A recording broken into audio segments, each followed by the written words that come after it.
Hello students, good morning everyone. How are you? I'm absolutely fine here and hope to the same students. It's chemistry for 11th class and today we will talking about the bond enthalpy, entropy, spontaneous and non spontaneous processes. तो सबसे पहले हम बात करते हैं bond enthalpy. देखिए students, actually bond enthalpy है क्या? नाइट्रोजन एटम यह ट्रिपल कोवलेंट बॉन्ड की हेल्प से जुड़कर बना है। ठीक है, यही नहीं कोई और भी हो सकता। एग्जाम्पल के तौर पर आप किसी और को ले सकते हैं, जैसे ऑक्सीजन एटम जो है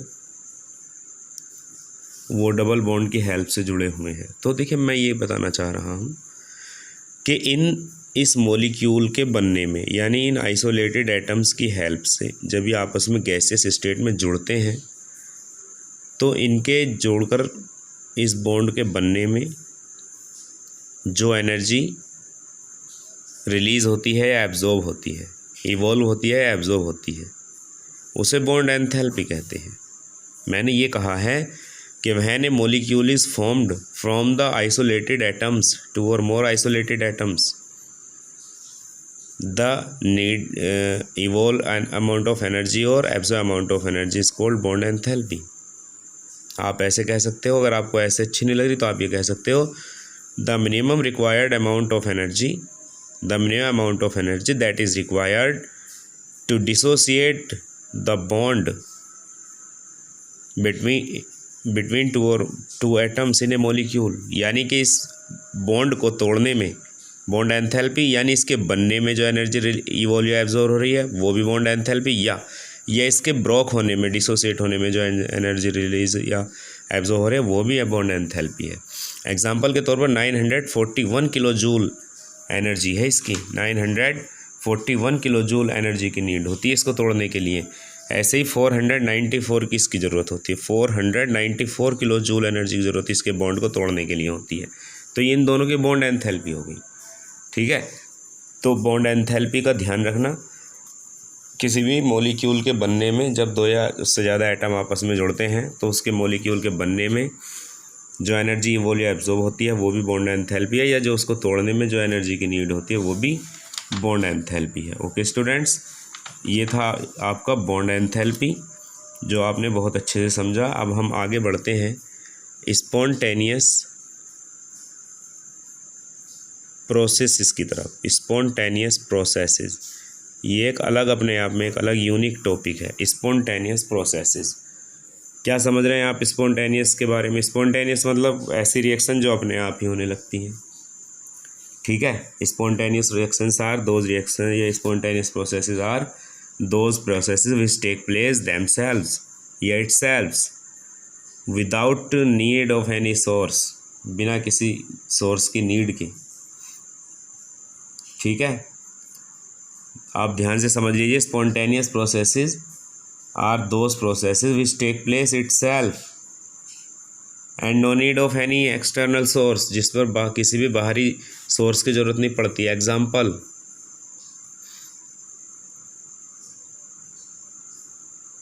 dissolution of salt in water. लीजिए, dissolution of salt in water, पानी में साल्ट अपने आप घुलने लगता है, अपने आप, किसी चीज़ की कोई ज़रूरत नहीं है यहाँ पे। इसी तरह दूसरा एग्जांपल क्या है इसका? Dissolution of salt in water हो गया। इसी तरह है दूसरा example, evaporation of water in an open vessel, एक खुले बर्तन में पानी का एवेपोरेशन, वो भी स्पॉन्टेनियस प्रोसेस है। Spontaneous processes are such process which take place itself without need of any external source. अब बात करते हैं नॉन स्पॉन्टेनियस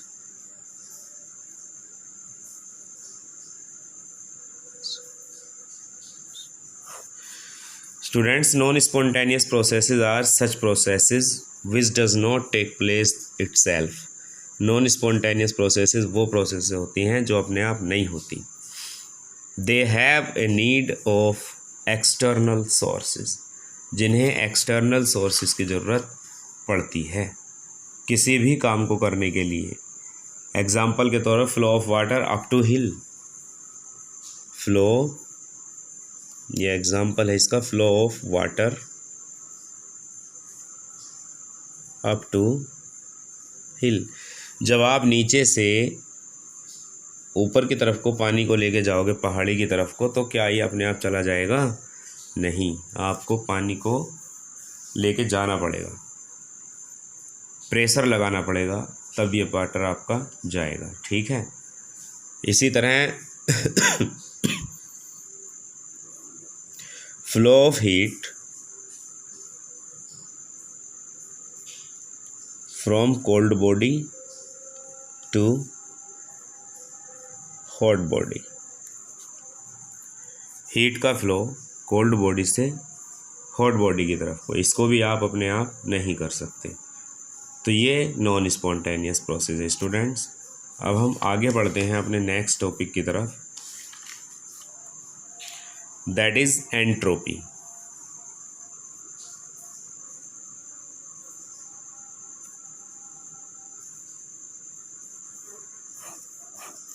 एंट्रोपी चेंज। तो स्टूडेंट्स एंट्रोपी चेंज क्या है, ध्यान से समझना। देखिए, जब कोई भी सब्सटेंस है, जब उसको हीट दी जाती है तो उसके जो मॉलिक्यूल्स हैं ना, वो डिस्टर्ब होने लगते हैं, मूविंग करने लगते हैं। और यहाँ भी वही सीन है। ये आइस का ही टुकड़ा क्यों ना है आपके पास, जब आप इसे हीट करोगे, जब आप इस आइस के टुकड़े को हीट करोगे तो धीरे धीरे ये मेल्ट होने लगेगा, वाटर बनने लगेगा। कुल मिला के लिक्विड स्टेट में आ जाएगा। फ़िलहाल काय में था, सॉलिड स्टेट में, फिर आ जाएगा लिक्विड में, और लिक्विड से फिर ये आपका आ जाएगा गैसियस स्टेट में, पिघल जाएगा पूरी तरह। तो आपने क्या देखा, सॉलिड के पार्टिकल्स मूविंग होने, मतलब रैंडमनेस उनमें आ गई। फिर लिक्विड के मॉलिक्यूल में भी रैंडमनेस आ गया और वो गैस में चला गया। कुल मिलाकर के एंट्रोपी चेंज है क्या? एंट्रोपी चेंज या entropy change during a process defined as, या entropy change may be defined as the amount of heat absorb isothermally और reversibly divided by the absolute temperature. ये आपकी डेफिनेशन यहाँ पर बन जाएगी। क्या बन जाएगी एंट्रोपी चेंज की? Entropy change may be defined as the amount of heat absorb isothermally and reversibly, that is called entropy. या आपको अच्छा नहीं लग रहा है एंट्रोपी, तो entropy means the randomness, entropy means the randomness और irregularity, the randomness or irregularity in the particles of a substance, that is called its entropy। Molecules का रैंडमनेस मतलब मूविंग करना एंट्रोपी कहलाता है। ठीक है, एंट्रोपी कई तरह की हो सकती है, जैसे एंट्रोपी ऑफ फ्यूज़न। क्या है एंट्रोपी ऑफ फ्यूज़न? तो देखिए, एंट्रोपी ऑफ फ्यूज़न को आप रिप्रेजेंट कर सकते हो डेल्टा FUS, क्योंकि एंट्रोपी का को शो करने वाला जो सिंपल है वो S ही है। डेल्टा फ्यूज़न S मतलब एंट्रोपी। आप इसको डिफाइन इस तरह से कर सकते हो, entropy of liquid minus entropy of solid, या बराबर में करके लिख सकते हो delta FUSH upon TM, temperature पर। तो आप कैसे डिफाइन करोगे entropy fusion? Entropy of fusion it is may be defined as the entropy change when 1 mole of a solid substance is convert into liquid. दोबारा से सुन लीजिए, entropy of fusion may be defined as the entropy change when 1 mole of a solid substance is changed into liquid, that is called entropy of fusion, और ये उसका formula है। इसी तरह हम पढ़ सकते हैं entropy of vaporisation. Entropy of vaporisation, तो एंट्रोपी ऑफ वेपोराइजेशन को कैसे डिफाइन करेंगे हम, ये भी बेहद आसान है। आइए चलते हैं। Delta vaporisation S is equal to S vapour minus S liquid, और अगर अच्छे से लिखना है तो आप इसको लिख सकते हैं delta vaporisation H upon TB boiling point.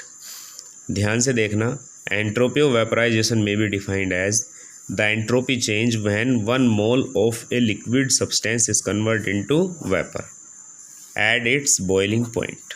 ऊपर क्या था, the entropy change, entropy of fusion may be defined as the entropy change when 1 mole of a solid substance is convert into liquid substance at its melting point. यहाँ है at its boiling point, that is called entropy of vaporisation. ठीक है students, इसी तरह हो सकता है entropy of sublimation.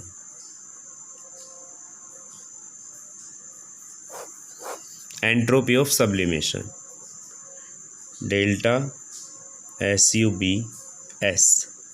तो इसमें क्या है, यहाँ एंट्रोपी सीधी वेपर माइनस एंट्रोपी सॉलिड, मतलब delta SUBH upon only T। तो यहाँ कैसे डिफाइन है, entropy of sublimation may be defined as the entropy change when 1 mole of a solid substance is directly convert into vapour at the given temperature, that is called entropy of sublimation. तो ये हो गई entropy different types की। Okay students, अब हम अपने next topic पर चलते हैं। और एक चीज़ और मैं आपको बता दूं, थोड़े से कुछ यहाँ पर, हाँ चलिए आगे बढ़ते हैं। That is second law of thermodynamics. Next topic है second law of thermodynamics. Thermodynamics का सेकेंड लॉ, और वो ये है the entropy of the universe is continuously increasing. बहुत सारी डेफिनेशंस हैं इसकी, बहुत सारी, लेकिन उनमें जो सबसे ज़्यादा इम्पोर्टेंट और जो आजकल चलने वाली डेफिनेशन है वो ये है कि the entropy of the universe is continuously increasing. Universe की जो एंट्रोपी है वो लगातार बढ़ रही है। क्यों? क्योंकि टेम्परेचर बढ़ रहा है, तो एंट्रोपी भी लगातार बढ़ रही है। ठीक है स्टूडेंट्स, इसको इस तरह से भी कहा जा सकता है, या आप चाहो तो इसे ऐसे भी कह सकते हो, all spontaneous processes are thermodynamically irreversible. ये सबसे पहली डेफिनेशन है। I am repeating again, all spontaneous processes are thermodynamically irreversible. जितनी भी थर्मोडायनामिकली प्रोसेस होती हैं वो सब इरिवर्सिबल होती हैं। ये भी आपका जो है सेकेंड लॉ ऑफ थर्मोडायनामिक्स ही है। ओके स्टूडेंट्स, बस आज के हमारी इस क्लास में केवल इतना ही। Thank you and have a nice day. Good morning everyone students. कल की क्लास में हम बात करेंगे गिब्स फ्री एनर्जी की, और ये चैप्टर आपका फिनिश हो जाएगा। ठीक है स्टूडेंट्स, ओके।